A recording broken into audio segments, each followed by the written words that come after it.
Madaling araw pa lang bumiyahe na kami papuntang Manila dahil mayroong appointment si Quacksai sa St. Luke's. At pagkadatingan namin dito, dumaan na lang muna kami sa Starbucks para man lang makapagkape dahil sobrang aga pa namin. So hayan nga no, gumamit siya dyan ng straw sa kape niya kasi yun yung advice sa doktor niya kasi nahirapan pa siyang lumunok ng mga liquid. Pero sa pagkain naman, wala naman siyang problema. At pagkatapos nga namin sa doktor niya, bago kami umuwi, dumaan na lang muna kami dito sa Mall of Asia dahil meron daw siyang bibilhin. Bandang 2:00 na nga ito ng hapon, kaya lang parang uulan, kaya siya makulimlim. So medyo matagal na rin kami hindi nakapunta dito sa MOA guys, kaya nag-iikot-ikot na lang kami dito.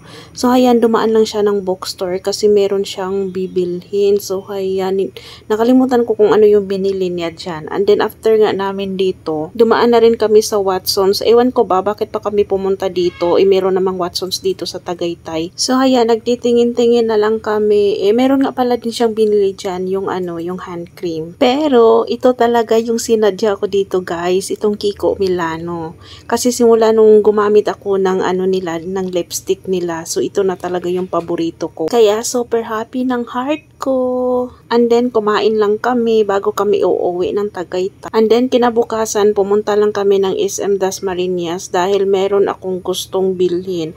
Matagal ko na talaga tong gustong bilhin, guys. Kaya, simula kasi nung sinuot ko yung Quacksai, nagustuhan ko na siya. So, hayan, bumili lang din ako ng Crocs. Yan na yan yung binili ko, guys. So, yan lang naman yung pinunta namin. Meron pa sana akong isang gusto, kaya lang napakamahal naman din kasi, guys. Kaya tis-tis na lang muna tayo dyan sa isa.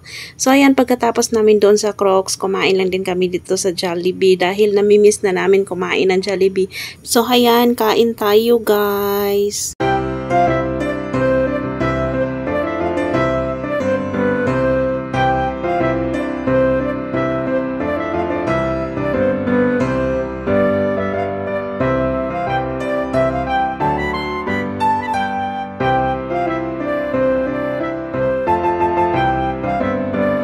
Dahil medyo matagal-tagal na tayong di nakapamalingke dahil sa sobrang busy.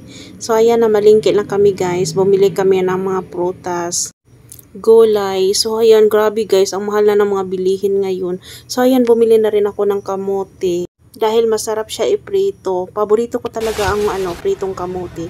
So ayan yung mga binili natin. Bumili lang din ako ng salmon at saka ano-ano pang mga isda. Kasi isda is life tayo.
So habang nagmamarinate nga dito si Quacksai sa tilapia, nagtatawanan pa kami kasi first time ko lang nalaman na meron palang babae at saka lalaki dito sa tilapia.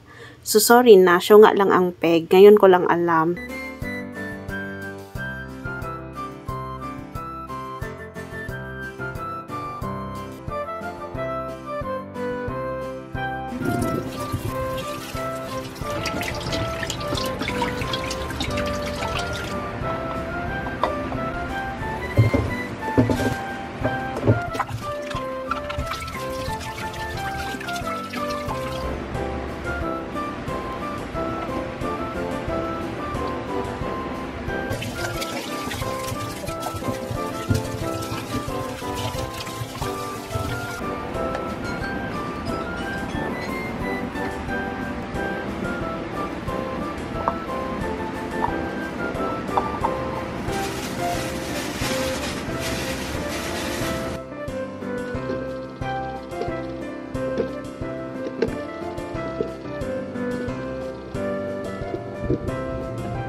So, ayan na yung food natin guys. Nakapagprito na rin kami ng lapu-lapu at saka meron kaming nilagang okra, pako, at saka piniritong talong, kamatis. So, napakasarap dito na may kasamang sausawan na bagoong. So, ayan, kain na tayo.